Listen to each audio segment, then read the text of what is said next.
नमस्कार दोस्तों, मैं हूं चंद्रभान और आप देख रहे हैं CBE एकेडमी क्लासेस। दोस्तों, आज की इस वीडियो में हम लोग CDP that means child development and pedagogy पर डिस्कशन करने वाले हैं। तो आई होप दोस्तों कि आप लोगों ने CDP का सिलेबस ज़रूर देखा होगा, और यदि आप लोगों ने सिलेबस नहीं देखा है तो हमें कमेंट बॉक्स में कमेंट करके ज़रूर बताएं, जिससे हम उस पर भी एक वीडियो बना सकें और आपको सिलेबस अच्छे से समझ में आ सके। क्योंकि दोस्तों, अगर सिलेबस हम अच्छे से समझे नहीं रहेंगे तो हमको टॉपिक समझ में नहीं आने वाले होते हैं। तो दोस्तों, आज के इस CDP के वीडियोस में हम लोग दोस्तों अधिगम, जो कि इसका पहला चैप्टर है, उस पर डिस्कशन करेंगे। तो इसमें हम लोग ये जानेंगे दोस्तों डेफिनेशन क्या क्या होते हैं अधिगम की, किस किस थिंकर्स ने अपने अपने किस प्रकार के स्टेटमेंट दिए हुए हैं, जो कि TET exam, UP TET exam, MP TET exam और जितने भी स्टेट टेट एग्ज़ाम होते हैं उसमें थिंकर्स जरूर पूछे जाते हैं दोस्तों, स्टेटमेंट जरूर पूछा जाता है, जो कि मोस्ट इम्पॉर्टेंट होता है। तो दोस्तों, हम अपने चैनल पर टेट एग्ज़ाम्स की टीचिंग रिलेटेड सारे एग्ज़ाम की प्रिपरेशन करवाएंगे। तो दोस्तों, अगर आप लोगों को कंप्लीट नोट्स के साथ प्रिपरेशन करना है ऑनलाइन, तो हमारे चैनल को सब्सक्राइब ज़रूर कर लीजिएगा। दोस्तों, हम अपने चैनल पर लगभग सभी सब्जेक्ट के डेमो क्लास डाल चुके हैं। अगर आप लोगों ने वो डेमो क्लास नहीं देखा हुआ है तो आप उसको ज़रूर देख लीजिए, जिससे कि आपको समझ में आ सके कि इस चैनल पर आपको सभी सब्जेक्ट के topic to topic, notes to notes आपको यहाँ मिल सके। तो दोस्तों, यदि आप लोग हमारे चैनल पर नए हैं तो हमारे चैनल को सब्सक्राइब ज़रूर कर लीजिएगा और बेल आइकन को ज़रूर प्रेस कर लीजिएगा, जिससे कि हमारे वीडियो के नोटिफिकेशन आपको सबसे पहले मिल सके और आपकी प्रिपरेशन में हेल्प कर सके। तो चलिए शुरू करते हैं दोस्तों, बाल विकास और शिक्षण शास्त्र, चाइल्ड डेवलपमेंट एंड पेडागोजी। इसका पहला टॉपिक है दोस्तों अधिगम। हम लोग को दोस्तों पढ़ना है अधिगम। तो अधिगम हम में देखेंगे कि अधिगम में हम कंटेंट क्या क्या है, अधिगम के अंदर, अधिगम वाले चैप्टर के अंदर में हम लोगों को क्या क्या पढ़ना है, हम कंटेंट देख लेते हैं। हम क्या देखेंगे दोस्तों इसके अंदर, अधिगम की परिभाषा देखेंगे कि अधिगम की परिभाषा क्या है, अधिगम पर कितने लोगों ने क्या क्या स्टेटमेंट दिया हुआ है, हम ये भी देख लेंगे कि अधिगम के क्या क्या स्टेटमेंट हैं, किस किस थिंकर ने अधिगम के क्या क्या स्टेटमेंट दिए हुए हैं, इसको हम अच्छे से इसमें देखेंगे। सीखने के नियम क्या होते हैं दोस्तों, थॉर्नडाइक आप तो जानते ही हैं, बहुत फेमस हैं। सीखने के जो 3 नियम हैं और 5 मुख्य गौड़ नियम हैं, ये सारी चीज़ों को हम इसमें देखेंगे। हम सीखते कैसे हैं दोस्तों, किस प्रकार के इसमें सिद्धांत दिए हुए हैं, वो किन के सिद्धांत हैं, इन सारे सिद्धांत को हम क्या करेंगे इसमें डिस्कस करने वाले हैं। कि जैसे शास्त्रीय अनुबंधन का सिद्धांत हो गया दोस्तों, जो किसने दिया हुआ है, पावलोव का सिद्धांत है दोस्तों। क्रिया प्रसूति अनुबंधन का सिद्धांत क्या है दोस्तों, किसका है, ये BF स्कैनर का है। प्रेषणात्मक सिद्धांत किसका है दोस्तों, बंडूरा का सिद्धांत है ये। पुनर्बलन सबलीकरण सिद्धांत किसका है दोस्तों, हल का सिद्धांत है। तो ये जितने भी सिद्धांत हैं दोस्तों, हम लोग इस वीडियोस में सभी सिद्धांत को बहुत ही डीपली और बहुत ही अच्छे से समझने वाले हैं। तो आगे की क्लासेस में हम इसको बहुत अच्छे से डिफाइन करके, एक्सप्लेन करके पढ़ेंगे दोस्तों। तो चलिए शुरू करते हैं। हमारा सबसे पहला पॉइंट है अधिगम। अधिगम क्या होते हैं दोस्तों, पहले इसके हम शाब्दिक अर्थ समझ लेते हैं कि अधिगम का शाब्दिक अर्थ क्या होता है। अधिगम का शाब्दिक अर्थ होता है दोस्तों सीखना। अधिगम का शाब्दिक अर्थ होता है दोस्तों सीखना। तो देखते हैं दोस्तों अधिगम का अर्थ क्या होता है। अधिगम का अर्थ मतलब हम अधिगम को समझेंगे कैसे, ये तो हमने जान लिए कि अधिगम का शाब्दिक अर्थ तो सीखना होता है, इंग्लिश में इसको लर्निंग कहते हैं दोस्तों। ये अब ये आता है कि अधिगम का अर्थ क्या है। अधिगम का अर्थ क्या है, तो अनुभव द्वारा या पढ़कर, अनुभव द्वारा या पढ़कर आदि माध्यमों से ज्ञान प्राप्त करना ही क्या है, अधिगम है। अनुभव द्वारा या पढ़कर आदि माध्यमों से ज्ञान प्राप्त करना ही क्या है दोस्तों, अधिगम है। अधिगम क्या होती है दोस्तों, अधिगम जीवन पर्यंत तक चलने वाली एक शाश्वत प्रक्रिया है। जैसे दोस्तों, जैसे हम लोगों का जब जन्म होता है, जन्म के बाद से जन्म के बाद से ही हम सीखना स्टार्ट कर देते हैं। कभी हम किसी का, जैसे आप देखते हैं कि अगर बच्चा 6 महीने का है या बच्चा 2 महीने का है, तो अगर आप उसको उंगली देते हैं तो एक बार अगर उसने उंगली पकड़ लिया हुआ है तो बार बार जब जैसे ही कोई उनकी तरफ बच्चे की तरफ उंगली करेगा तो वो तुरंत पकड़ना उसको स्टार्ट कर देते हैं। और इस तरीके से दोस्तों लाइफ टाइम जब तक कि हमारी डेथ नहीं हो जाती है तब तक स्टेप बाय स्टेप कुछ ना कुछ हम सीखते जरूर रहते हैं। यही सीखना ही हमारा क्या कहलाता है दोस्तों, अधिगम कहलाता है। नेक्स्ट पॉइंट है दोस्तों, एनसीईआरटी की डेफिनेशन क्या है अधिगम पर, ये मोस्ट इंपॉर्टेंट है दोस्तों।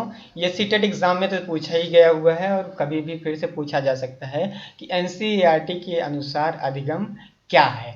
तो अनुभव द्वारा व्यवहारों में होने वाले अपेक्षाकृत अस्थायी परिवर्तन, अस्थायी परिवर्तन ये जरूर दोस्तों, अनुभव द्वारा व्यवहारों में होने वाले अस्थायी परिवर्तन ही अधिगम है। अनुभव द्वारा व्यवहारों में होने वाले अपेक्षाकृत अस्थायी परिवर्तन ही अधिगम है। ये दोस्तों एनसीईआरटी की डेफिनेशन है, ये बहुत इंपॉर्टेंट है। इसको आपको, ये स्टेटमेंट आप अपने दिमाग में जरूर रखिएगा कि एनसीईआरटी की स्टेटमेंट क्या है अधिगम पर, अनुभव द्वारा व्यवहारों में होने वाले अपेक्षाकृत अस्थायी परिवर्तन ही अधिगम है। नोट पॉइंट है दोस्तों, इसको देख लेते हैं। यदि अस्थायी परिवर्तन न हो तो अधिगम नहीं होगा। यदि अस्थायी परिवर्तन ना हो तो अधिगम नहीं होगा। जैसे दोस्तों आज आप लोगों को हम इस वीडियो में सीडीपी का स्टार्टिंग पॉइंट बता रहे हैं, हम अधिगम सिखा रहे हैं। सपोज यू डैट कि हम अधिगम आपको बता रहे हैं, हम लोग डिस्कशन कर रहे हैं। लेकिन दोस्तों आज हमारे बताने के बाद कल ही अगर आप भूल जाते हैं तो इसका मतलब कि आपके अंदर अस्थायी परिवर्तन नहीं आया, मतलब आपने बहुत अच्छे से नहीं सीखा। जब आपने बहुत अच्छे से नहीं सीखा तो उसको हम क्या कहेंगे, वहाँ पर अधिगम नहीं होगा। जब तक आप में अस्थायी परिवर्तन ना आ जाए, मतलब कि आपने उसको जब तक आप कोई चीज़ सीखें पूरी तरीके से कंप्लीटली वो आपको ना आ जाए तब तक वो अस्थायी परिवर्तन नहीं होता। जैसे कि दोस्तों आप लोग बाइक चलाना सीखते हैं तो कभी कभी जब आप स्टार्ट करते हैं तो उसमें होता क्या है कि पहले दूसरे तीसरे चौथे दिन एक हफ्ते तक आप क्या करते हैं, चलाते हैं। उसके बाद कभी कभी स्पीड हाई हो जाती है, कभी स्पीड लो हो जाती है, तो आप उसमें जो है पूरी तरीके से सीख नहीं पाते हैं, आप नर्वस हो जाते हैं सीखते सीखते। तो होता क्या है उसमें पूरी तरीके से उस समय आपको अस्थायी परिवर्तन, जब वो आपके दिमाग में पूरी तरीके से सेट हो जाता है तब आप बाइक को फ्लूटली बहुत आसानी से एकदम स्पीड में चलाना सीख जाते हैं। कभी कभी आप धूम 3 की तरीके से चलाना सीख जाते हैं।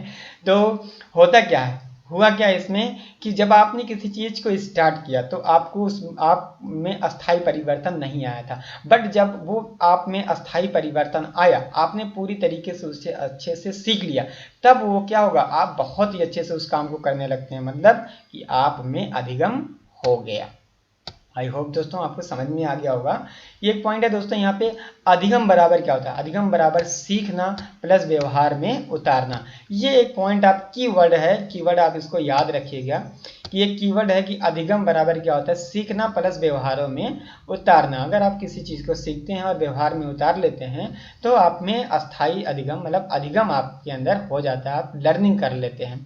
तो चलिए दोस्तों सम इम्पॉर्टेंट डेफिनेशन है, यहाँ पे इम्पॉर्टेंट डेफिनेशन है, ये एग्जाम में जरूर पूछे जाते हैं। जैसे वुडवर्थ के अनुसार दोस्तों क्या है, वुडवर्थ के अनुसार डेफिनेशन है दोस्तों, सीखना विकास की प्रक्रिया है। सीखना विकास की प्रक्रिया है। इसका मतलब दोस्तों कि वुडवर्थ ने जो स्टेटमेंट दिया है वो क्या है, सीखना विकास की प्रक्रिया है। इस तरीके के स्टेटमेंट दोस्तों हमको ऐसे याद करने पड़ जाते हैं, हम इसको जब तक याद नहीं करेंगे तब तक हमारे क्वेश्चन सही नहीं होने वाले, क्योंकि एग्जाम में उठा करके सीधे स्टेटमेंट दे देता है कि मान लीजिए दे दिया कि सीखना विकास की प्रक्रिया है, और इसमें 4 विकल्प दे देता है आपको कि नंबर 1 पे आपको दे दिया वुडवर्थ, नंबर 2 पे आपको दे दे BF स्किनर, नंबर 3 पे आपको दे दे JF गिलफोर्ड, और नंबर 4 पे दे दे आपको कल्विन। तो इन चारों में से दोस्तों अगर आप जानते रहेंगे कि सीखना विकास की प्रक्रिया है, ये स्टेटमेंट वुडवर्थ ने दिया है, तभी आप इसको सही कर पाएंगे। तो आगे है BF स्किनर, सीखना व्यवहार में उत्तरोत्तर सामंजस्य की प्रक्रिया है। सामंजस्य की प्रक्रिया दोस्तों किसने कहा है? पीएफ स्किनर ने कहा है। हमें क्या करना है? इसको याद रखना है। ये एक स्टेटमेंट है, अगर ये स्टेटमेंट हमें याद रहेगा तो हमारे एग्जाम में बहुत ही हेल्पफुल होगा। आगे जेफी गिलफोर्ड हैं दोस्तों, इन्होंने क्या कहा है? व्यवहार के कारण व्यवहार में अस्थायी परिवर्तन ही सीखना है। व्यवहार के कारण व्यवहार में परिवर्तन ही सीखना है। तो जेफी गिलफोर्ड का स्टेटमेंट है दोस्तों, व्यवहार के कारण व्यवहार में परिवर्तन ही सीखना है। तो ये भी स्टेटमेंट का आपको याद हो जाना चाहिए दोस्तों। हम 2-3 बार इसीलिए रिवीजन करते हैं, इसी बार रिवाइज करते हैं ताकि आपके माइंड में एकदम से सेट हो जाए, एज ए लैंग्वेज के अकॉर्डिंग आपके माइंड में एकदम से सेट हो जाए कि आप किस तरीके का स्टेटमेंट, कौन सा स्टेटमेंट पढ़े हुए हैं। आगे दोस्तों काल्विन का स्टेटमेंट क्या है?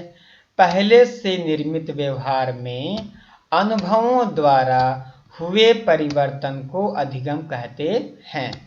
पहले से निर्मित व्यवहार में अनुभवों द्वारा हुए परिवर्तन को अधिगम कहते हैं। ये काल्विन का दोस्तों स्टेटमेंट है। इसको हमें क्या करना होगा? इस तरीके के स्टेटमेंट, बहुत सारे स्टेटमेंट हैं। ये जो 4-5 हमने लिया हुआ है यहाँ पे दोस्तों, ये मोस्ट इंपॉर्टेंट है, ये एग्जाम में पूछे गए हुए हैं, तो दोबारा भी पूछे जा सकते हैं। तो आप तो जानते हैं दोस्तों, एग्जाम चाहे कोई सा भी हो, क्वेश्चन तो रिपीट होते ही हैं। नेक्स्ट पॉइंट में है दोस्तों, यहाँ पे नोट पॉइंट है, इसको आप याद रखिएगा दोस्तों, ये बहुत इंपॉर्टेंट है। या बस केवल आपके समझने के लिए कि जिस व्यक्ति में सीखने की जितनी अधिक शक्ति होती है, ये इस पॉइंट पर रखिए, जिस व्यक्ति में सीखने की जितनी अधिक शक्ति होती है उतना ही उसके जीवन का विकास होता है। जिस व्यक्ति में सीखने की जितनी अधिक शक्ति होती है उतना ही उसके जीवन में विकास होता है दोस्तों। मतलब कि ये हुआ कि अगर आप गुड लर्नर हैं तो आपके अंदर गुड डेवलपमेंट जरूर होगा। अगर आप अच्छे से किसी चीज़ को सीखते हैं तो आपके अंदर विकास जरूर होगा दोस्तों, आपके जीवन का विकास जरूर होगा। तो ये कुछ नोट पॉइंट्स हैं, आप इसको याद रखिएगा, ये इसी में काम आएगा किसी न किसी टॉपिक में आपको। बस ये स्टेटमेंट है, बस इतना याद रखिएगा आप लोग। अधिगम के कारक, अधिगम के कितने कारक होते हैं दोस्तों? तो अधिगम के 4 कारक होते हैं। पहला है उद्दीपक, स्टिमुलेंट। दूसरा है अनुक्रिया, रिस्पॉन्स। तीसरा है अभिप्रेरणा, मोटिवेशन। चौथा है पुनर्बलन, रीइंफोर्समेंट। तो दोस्तों हम देखते हैं कि उद्दीपक क्या होता है, स्टिमुलेंट क्या होते हैं।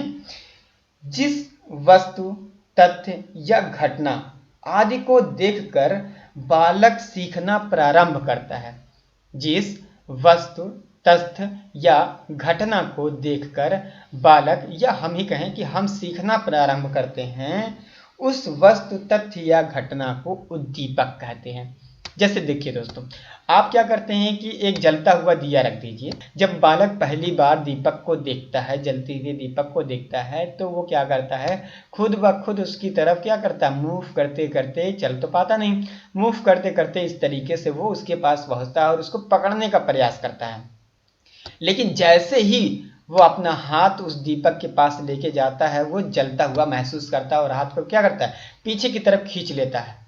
तो इससे क्या होता है दोस्तों, उसके अंदर एक चीज हुआ, वह सीखा क्या, कि अगर हम दीपक के पास जाएंगे तो जल जाएंगे। इसका मतलब ये होगा कि नेक्स्ट टाइम से उसको याद होगा कि अगर हम यहाँ पे जाएंगे, मतलब दीपक, जलते हुए दीपक के पास जाएंगे तो हम जल जाएंगे। डैट मीन्स अब वो बालक वहाँ पे नहीं जाएगा। आप देखते हैं दोस्तों कि यदि कोई तालाब में तैर रहा होता है, आप दूर से देखते हैं वो तैरता हुआ, अगर आप उसी तरीके से तैरने का प्रयास करते हैं तो वो भी आपके लिए क्या है, एक उद्दीपक का काम कर रहा है, स्टिमुलेंट का काम कर रहा है। यदि किसी व्यक्ति को आप बाइक चलाते हुए देखते हैं और आप नहीं जानते तो आप सीखने का प्रयास करते हैं कि मुझे भी बाइक सीखना है, तो वो भी क्या कर रहा है, आपके लिए एक उद्दीपक का काम कर रहा है, मतलब स्टिमुलेंट का काम कर रहा है। दूसरा है दोस्तों अनुक्रिया, रिस्पॉन्स। अब जब तक आपके अंदर उद्दीपक होगा नहीं तब तक आप रिस्पॉन्स नहीं करेंगे। रिस्पॉन्स क्या है दोस्तों, उद्दीपक को देखकर जब कोई व्यक्ति कार्य करना या प्रतिक्रिया करना आरंभ करता है, वह अनुक्रिया कहलाता है दोस्तों, रिस्पॉन्स कहलाता है। जैसे मान लीजिए कि आपने किसी चीज को देखा, जैसे अभी हमने एग्जांपल लिया था क्या, कि मान लीजिए कोई व्यक्ति गाड़ी चला रहा है, टू व्हीलर चला रहा है। अब आपने उसको देखा तो आपके अंदर स्टिमुलेंट तो आ गया, लेकिन जैसे ही आप स्टार्ट करते हैं बाइक चलाना तो आपने क्या किया, आपने रिस्पॉन्स किया। अब इन दोनों के बीच में ही दोस्तों उनके लिए आपको क्या आता है, मोटिवेशन, कि मैं भी करूँगा। इन दोनों को देखकर उद्दीपक और अनुक्रिया, इसके बीच में ही क्या आ जाएगा दोस्तों, अभिप्रेरणा, मोटिवेशन। मतलब कि जैसे ही कि आप कोई काम करना स्टार्ट करते हैं तो उसके लिए आपको क्या चाहिए, मोटिवेशन चाहिए। अगर आपके अंदर मोटिवेशन है तब तो आप किसी भी कार्य को बहुत ही आसानी से कर जाएंगे और सीख जाएंगे। और अगर आपके अंदर मोटिवेशन की कमी है तो आप उस काम को करने में बहुत ही समय लेंगे और कुछ टफ आपको लगेगा उस कार्य को करने के लिए। अगला पॉइंट है दोस्तों पुनर्बलन, रीइंफोर्समेंट। नाम से ही समझ में आ रहा होगा दोस्तों, रीइंफोर्समेंट मतलब किसी कार्य को बार बार करना, किसी कार्य को बार बार करना। ये क्या हो जाएगा दोस्तों, पुनर्बलन हो जाएगा, रीइंफोर्समेंट हो जाएगा। अच्छा, जैसे इसकी डेफिनेशन देख लेते हैं क्या होगी दोस्तों। जैसे अधिगम की प्रक्रिया के मध्य कोई ऐसी तथ्य, घटना या वस्तु किसी व्यक्ति को मिलती है जिससे उसके सीखने की गति बढ़ जाती है, रीइंफोर्समेंट कहलाती है। ये इसकी डेफिनेशन है दोस्तों। तो आई होप कि आपको उद्दीपक, अनुक्रिया, अभिप्रेरणा, पुनर्बलन, ये चारों पॉइंट के मतलब आपको समझ में आ गए होंगे। अगला है दोस्तों नोट पॉइंट है, यहाँ पे हम देखते हैं क्या है कि अधिगम के लिए उद्दीपक अनुक्रिया अनिवार्य अंग है। ये आप याद रखिएगा दोस्तों, अधिगम के लिए उद्दीपक अनुक्रिया अनिवार्य अंग हैं और अभिप्रेरणा पुनर्बलन आवश्यक अंग है। मतलब ये हुआ दोस्तों कि यदि अगर आपके अंदर ये 4 पॉइंट की कमी है तो आप में अधिगम कहीं ना कहीं प्रभावित हो जाएगा। यदि इन चारों में से किसी भी एक चीज़ की आपके अंदर कमी है, चाहे वो स्टिमुलेंट हो, चाहे वो रिस्पॉन्स हो, चाहे वो मोटिवेशन हो, चाहे वो इन्फोर्समेंट हो, अगर इन चारों में से आपके अंदर किसी भी चीज़ की कमी होती है तो आपके अधिगम में इफेक्ट जरूर आ जाएगा दोस्तों। अगला पॉइंट है, देखते हैं अधिगम कितने प्रकार के होते हैं। अधिगम के 2 प्रक्रम होते हैं। अधिगम के 2 प्रक्रम माने गए हैं जिन्हें बालक के व्यवहार से देखा एवं समझा जा सकता है। फर्स्ट क्या है दोस्तों, फर्स्ट है अनुभव, एक्सपीरियंस, एंड सेकंड है परिपक्वता, मैच्योरिटी। अनुभव क्या होता है दोस्तों, जैसे मान लीजिए कि आपने बाइक चलाना आरंभ किया, तो आपको तो आता नहीं है, तो आप क्या करेंगे, स्टार्ट करेंगे चलाना। तो पहले दिन चलाएंगे तो नहीं चला पाएंगे, डर जाएंगे, गिर जाएंगे या फिर कोई और कारण हो जाएगा। दूसरे दिन चलाएंगे फिर वही प्रोसेस, तीसरे दिन चलाएंगे फिर वही प्रोसेस। लेकिन जब लगातार आप 8-10 दिन ये प्रोसेस करते हैं तब आपको बाइक चलाना आ जाता। तो आई होप दोस्तों ये समझ में आया होगा आपको। तो चलिए देखते हैं एक और भी पॉइंट है, और देखते हैं डेफिनेशन के थ्रू देखते हैं इसको। जब बालक पहली बार कुछ सीखता है या सीखना आरंभ करता है तो अधिगम की प्रक्रिया में यह क्या कहलाता है दोस्तों, अधिगम की प्रक्रिया में यह अनुभव कहलाता है। अधिगम की प्रक्रिया में यह अनुभव कहलाता है। और दोस्तों इसी अनुभव को जब आप बार बार महसूस करते हैं तब यही परिपक्वता अर्थात मैच्योरिटी में चेंज हो जाती है। मतलब कि आप मैच्योर हो गए हैं। जब आप समझदारी वाली बात करने लगते हैं तब आप लगता है कि आप मैच्योर पर्सन हो गए हैं। अगला पॉइंट है दोस्तों अधिगम की विधियाँ।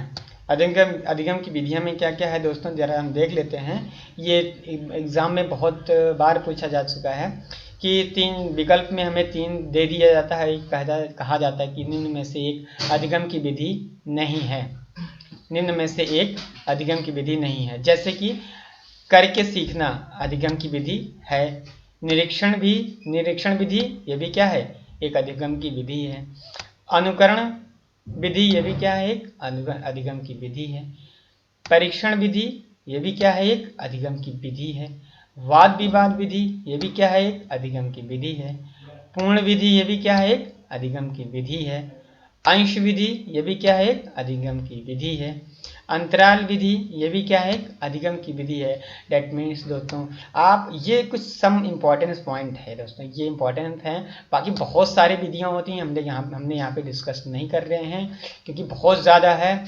तो हम क्या करते हैं, कुछ सेलेक्टेड चीज़ें पढ़ते हैं जिससे कि हमारे एग्ज़ाम प्रिपरेशन में हेल्प हो सके। ऐसा ना हो कि हम इतना ज़्यादा पढ़ लें कि हम एग्ज़ाम में ही कंफ्यूज हो जाएं कि हमें आखिर पढ़ा क्या था और हम कर क्या रहे हैं। तो नेक्स्ट पॉइंट है दोस्तों अधिगम स्थानांतरण, अधिगम अंतरण। अगला पॉइंट है दोस्तों हमारा अधिगम स्थानांतरण, अधिगम अंतरण। दोनों बात एक ही है दोस्तों। तो देखिए क्या होता है, एक विषय में प्राप्त ज्ञान या अनुभव, एक विषय में प्राप्त ज्ञान या अनुभव दूसरे विषय को सीखने में अपना प्रभाव छोड़ता है या प्रभावित करता है। आप दोनों कह सकते हैं कि एक विषय में प्राप्त ज्ञान या अनुभव दूसरे विषय को सीखने में अपना प्रभाव छोड़ता है या प्रभावित करता है, उसे अधिगम अंतरण या अधिगम स्थानांतरण कहते हैं। अधिगम स्थानांतरण तीन टाइप के होते हैं दोस्तों। पहला है सकारात्मक अधिगम लर्निंग, डेट मीन्स हो गया पॉजिटिव लर्निंग ट्रांसफर। दूसरा है नकारात्मक अधिगम स्थानांतरण, निगेटिव लर्निंग ट्रांसफर। तीसरा है दोस्तों शून्य अधिगम स्थानांतरण, that mean neutral learning transfer. तो ये तीनों इस प्रकार से हैं दोस्तों। अभी देखते हैं सकारात्मक लर्निंग क्या होता है दोस्तों, सकारात्मक लर्निंग ट्रांसफर क्या होता है। तो सकारात्मक लर्निंग ट्रांसफर थ्री टाइप्स के होते हैं। पहला है क्षैतिज अधिगम स्थानांतरण, दूसरा ऊर्ध्वाधर अधिगम अंतरण, तीसरा है द्विपार्श्विक अधिगम अंतरण। तो ये तीन टाइप्स के होते हैं दोस्तों। सकारात्मक अधिगम अंतरण क्या होता है, सकारात्मक अधिगम अंतरण मतलब पॉजिटिव लर्निंग ट्रांसफर क्या होता है। नाम से ही समझ में आ रहा होगा दोस्तों, पॉजिटिव लर्निंग ट्रांसफर है। डेट मीन्स क्या हुआ कि अगर आप किसी चीज़ को सीख रहे हैं तो सीखी हुई चीज़ का एक स्थान से दूसरे स्थान पर प्रयोग कर ले जाना। अब डेफिनेशन में आता है जैसे दोस्तों, जब एक विषय में प्राप्त अनुभव दूसरे विषय को सीखने में सहायक हो तो यह सकारात्मक अधिगम कहलाता है। एक विषय में प्राप्त हुआ अनुभव दूसरे विषय को सीखने में सहायक होता है तो ये पॉजिटिव लर्निंग ट्रांसफर कहलाता है। जैसे दोस्तों कि अगर आप मैथमेटिक्स के स्टूडेंट हैं और तो आपको फिजिक्स के क्वेश्चन सॉल्व करने में कठिनाई नहीं होती होगी। अगर आप मैथ के स्टूडेंट हैं तो फिजिक्स के क्वेश्चन सॉल्व करने में आपको कठिनाई नहीं होती होगी। और यदि आप हिस्ट्री के स्टूडेंट हैं तो आपको पॉलिटी पढ़ने में बहुत ज़्यादा कठिनाई नहीं होती होगी। तो इसी तरीके से होता है दोस्तों पॉजिटिव लर्निंग ट्रांसफर, मतलब एक जगह आप पढ़िए उसका प्रयोग आप दूसरी जगह पे कर ले जाइए। तीसरा है, अब देखते हैं दोस्तों सकारात्मक लर्निंग ट्रांसफर थ्री टाइप्स के होते हैं। पहला है क्षैतिज अधिगम अंतरण।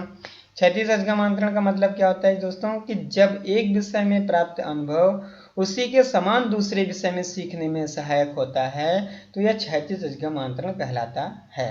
वही बताया हमने दोस्तों कि जैसे आपने गणित पढ़ा, मैथ पढ़ा, अब मैथ को पढ़ने के बाद आप फिजिक्स के क्वेश्चन उसी फार्मूले पे लगा सकते हैं बहुत आसानी से। तो ये हमारा क्या हो जाएगा दोस्तों, क्षैतिज अधिगम अंतरण हो जाएगा। मतलब जो सीखा उसी के बराबर कोई चीज़ है उस चीज़ को हम कर ले जाते हैं।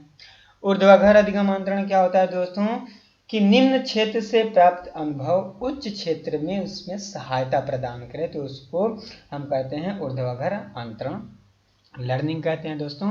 कि मतलब कि ऊर्ध्वाधर अधिगम अंतरण हो जाएगा दोस्तों। जैसे साइकिल चलाते चलाते आप मोटरसाइकिल चला लेने लगते हैं। मतलब कि क्या हुआ दोस्तों, पहले निम्न था उसके बाद क्या हुआ उसमें मोटर लगा तो वो उच्च हो गया। आप मोटरसाइकिल चलाते चलाते दोस्तों कार चलाने लगते हैं, मतलब 4 व्हीलर चलाने लगते हैं तो मतलब क्या हुआ आपका एक यहाँ पे प्रोग्रेस हो गया। कार चलाते चलाते दोस्तों आप सीधे जो है ट्रक चलाने शुरू कर देते हैं तो ट्रक चलाना क्या हुआ दोस्तों, आपका ऊर्ध्वाधर आंतरण हुआ। अगला दोस्तों द्विपार्श्विक स्थान अधिगम आंतरण।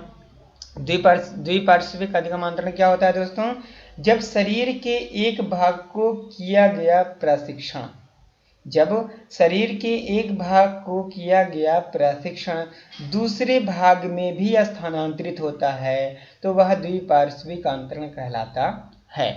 द्विपार्श्विक स्थानांतरण का अधिगम होता है दोस्तों कि जैसे सिलाई मशीन को हाथ से चलाते चलाते सीखने से आप पैर से भी चलाना सीख जाएं।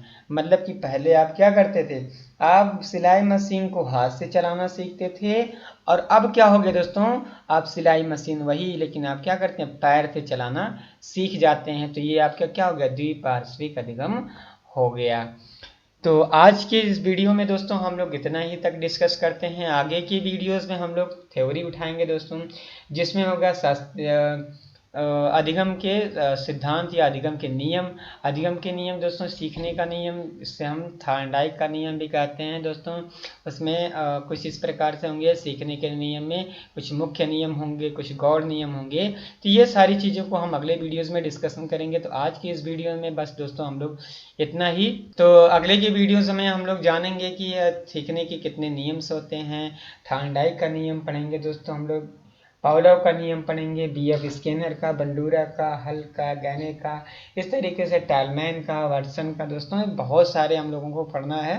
तो अगर दोस्तों आप लोगों को हमारे वीडियोस पसंद आ रहे हों तो हमारे वीडियो को लाइक ज़रूर कीजिएगा। अगर आपको कोई कमी लगती है तो हमारे कमेंट बॉक्स में कमेंट करके हमें ज़रूर बताइएगा दोस्तों। तो thank you so much for watching this video. और हाँ दोस्तों कि हमारे चैनल को सब्सक्राइब ज़रूर कर लीजिएगा और ज़्यादा से ज़्यादा शेयर करिए।